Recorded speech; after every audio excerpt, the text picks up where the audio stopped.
که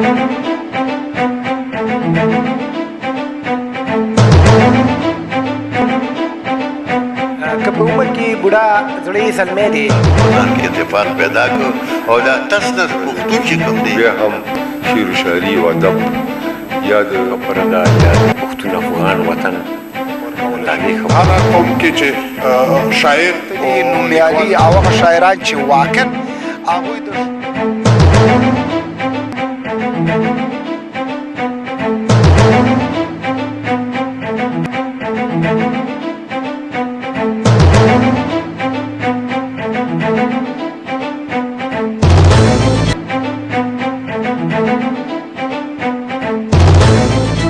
انجینر صاحب تاسو خو تمثیلي پارچو کې هم ښکلی کار کړی دی نو د تمثیلي پارچو او د شعر لیکلو څه یو تر بله څه اړیکې شته او که نه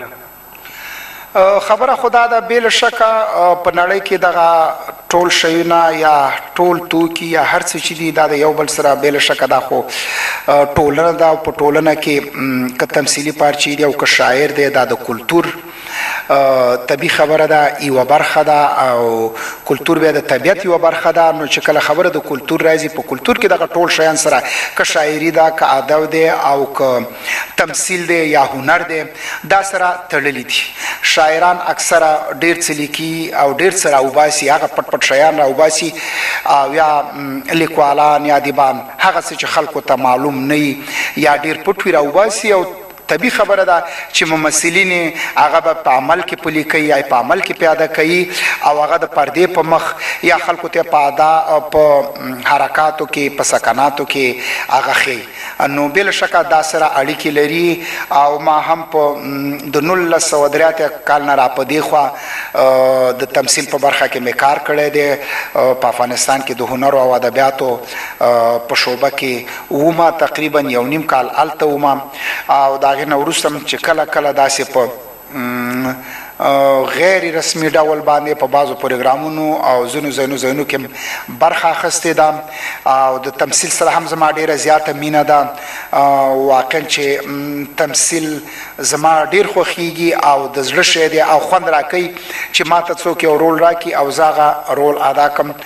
او د نیکه مرغه موږ 3 کاله مخکې په دې باندې وتوانېدو او د دې لپاره زه افغانستان ته لاړم چې زموږ د افغانستان د ستر ملي قائد میرویس نیکه یو تلویزیوني تمثیلي سریال منګه جوړ که البته د ستورۍ منګل چې غالبا نوم سره بیا ټول دوستان اشنا وي زموږ د پښتو ژبې تکړه ممثله او تکړه اداکاره ده د هغې په مرسته باندې چې هغه د دې نوښتګره وه او د میرویس خان نیکه سریال منګ یې دې ته وهڅولو او ما پسې تلیفون وکړ راته ویله چې وروره موږ دومره دلته پیسې نه لرو چې بل چاته دا ورکو او دا د میرویس خان نیکه رول ادا کړي نو ما هغه چې زه هلته لاړم او د میرویس خان نیکه هغه تلویزیوني سریال هم جوړ کړ چې دا زما په ژوند کې زما دپاره ډېر د ویاړ ځای دی چې ما وکولی شو د میرویس خان نیکه زما حتی د ډېر وړوکوالي نه دا ارمان و چې زموږ د افغانستان د اتلانو لکه خوشحال بابا میرویس خان نیکه احمدشاه بابا زموږ ځکه ټول هیوادونه د خپلو اتلانو په یو برخه کې یا په فلمونه لري یا په سریالونه لري یا په تیاترونه لري او زموږ پښتانه چې ازلي برخه یې خواره ده په دغه برخه کې هیڅ نه لري دې ته نه حکومتونو پاملرنه کړې ده د ته نه خلکو پاملرنه کړې ده دا اساسا د حکومتونو کارو ستورۍ منګل دی بیا هم کور وداني د دې تلویزیون د لارې زه بیا یو ځل مننه کومه نو هغه زما دپاره دوه خوشحالي یو زما د زړه ارمان و چې همیشه زموږ په مشرانو یو څه ولیکل شي او دویم د زړه ارمان مې خپل دا و چې ما وکولی شو داسې یو ستر او د یو ملي مبارز رول زه هلته ولوبوم انجینر صاحب بیرته به شاعرۍ ته راشو د ښه شعر لیکلو لپاره څه پکار دي چې وشي شعر خو هر هغه څه چې د انسان د خپلو مغزو محصول دی شعر هغه څه دي چې هغه د ماحول دغه محلې محصول دی یعنی د یوې ټولنې ټول کړه وړه یو سړي ته داسې خیال ورشي چې هغه وغواړي د شعر یا د الفاظو په او د کلماتو په منځ کې سره راوتړي. نو د یو ښه شعر دپاره هر څوک په هر رنګ تعبیروي. که څوک غواړي چې د یو مینې شعر ولیکي خپلې لیلا ته یا محبوبا ته، هغې په هغه ترتیب سره لیکي چې کم څه د هغه زړه غواړي. که څوک یې وطن ته لیکي، که څوک یې بل چا ته لیکي، ولس ته لیکي. نو د خپل د ښه شعر د لیکلو دپاره سړی باید همیشه ډېره هڅه وکړي چې هغه څه چې حقایق وي، هغه څه چې د هغه ولس کړه وړه وي، هغه پکې راون غواړي او په دې باندې هڅه او کوشش وکړي چې ښه شعر ولیکي.